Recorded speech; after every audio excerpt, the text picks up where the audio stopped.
आक्रोश विलास गोरे यांची ग्रामीण कादंबरी. प्रकरण 17. अवी प्रियांकाची वार्षिक परीक्षा झाली.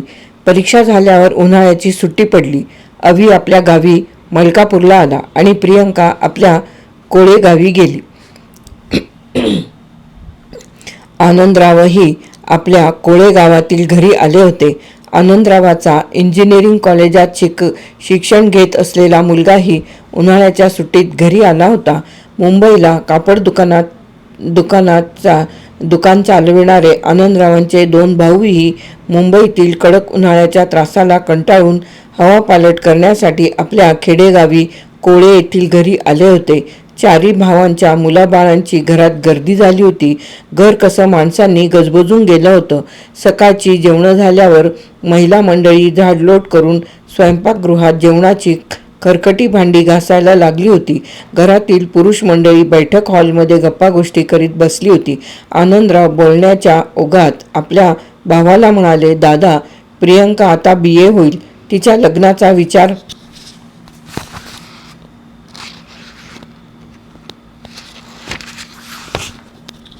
करायला हवा. काय हरकत नाही, पण प्रियांकाचा विचार घेतला का? मुंबईकर भाऊ म्हणाला. दादा, होय, प्रियांकाचा विचार घेतला आहे.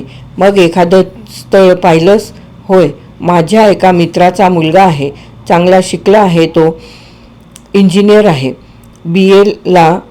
BE ला विद्यापीठात पहिला आला आहे. तुला मुलगा पसंत आहे ना? मग काय हरकत नाही. मला तर मुलगा पसंत आहे. मग आपण शुभ दिवस पाहून त्यांच्या घरी जाऊ आणि लग्नाची बोलणी करू आणि 1-2 महिन्यात लग्न सोहळा उरकून टाकू. ठीक आहे, मी शुभ दिवस बघतो. घरातील प्रौढ माणसांची लग्नासंबंधी बोलणी चालली असताना घरातील तरुण मुले टीव्हीवरील कार्यक्रम पाहण्यात रंगून गेली होती आणि प्रियांका आपल्या खोलीत एक मनोरंजक कादंबरी वाचत बसली होती. कादंबरीच्या कथानकात ती अगदी रंगून गेली होती. देहभान विसरली होती. कादंबरीतल्या पात्राशी समरस झाली होती. वेळ काळाचे भान विसरली होती. उत्सुकतेने कादंबरीचा पुढील भाग वाचत होती. कादंबरीतील नायिका म्हणजे स्वतः आपणच असा तिला भास होत होता. परकाया प्रवेश ही प्रक्रिया पूर्ण करून ती कादंबरीचे वाचन करीत होती. कथानकातील नायकाच्या जागी अविनाशला पाहत होती.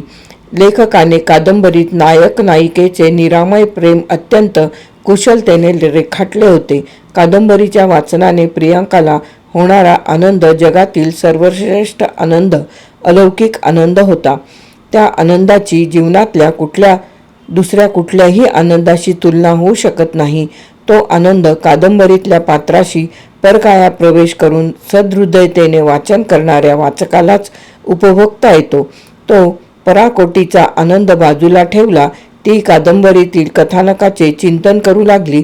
अंथरुणावर पडल्या चित्रपटाप्रमाणे कादंबरीचे कथानक तिच्या डोळ्यांपुढे सरकत होते.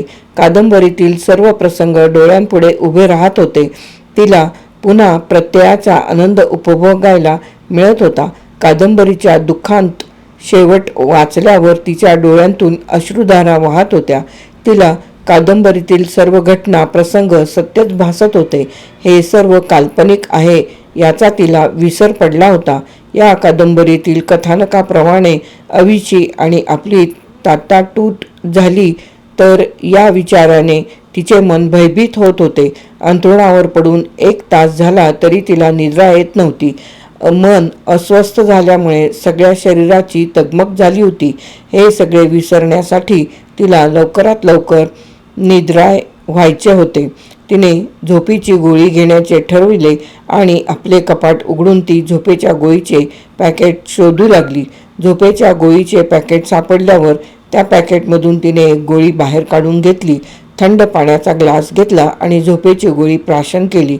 झोपेच्या आहारी जाण्याच्या विचाराने ती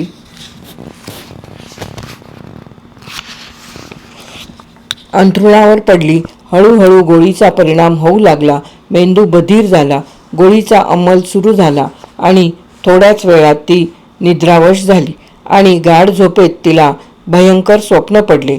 आपले एका अनोळखी तरुणाशी आपली संमती नसतानाही लग्न झाले आहे आणि ही वार्ता अवीला समजल्यावर त्याने सहन न झाल्यामुळे आत्महत्या केली आहे आणि आपण त्या अवीच्या मृत कलेवराला कवटाळून आक्रोश करीत आहे. ती झोपेतून अचानक आक्रोश करीत जागी झाली. बैठक रूममध्ये बसलेली प्रौढ मंडळी घाईघाईने उठून प्रियांकाच्या खोलीकडे धावली. प्रकरण 17 येथे समाप्त. आक्रोश, विलास गोरे.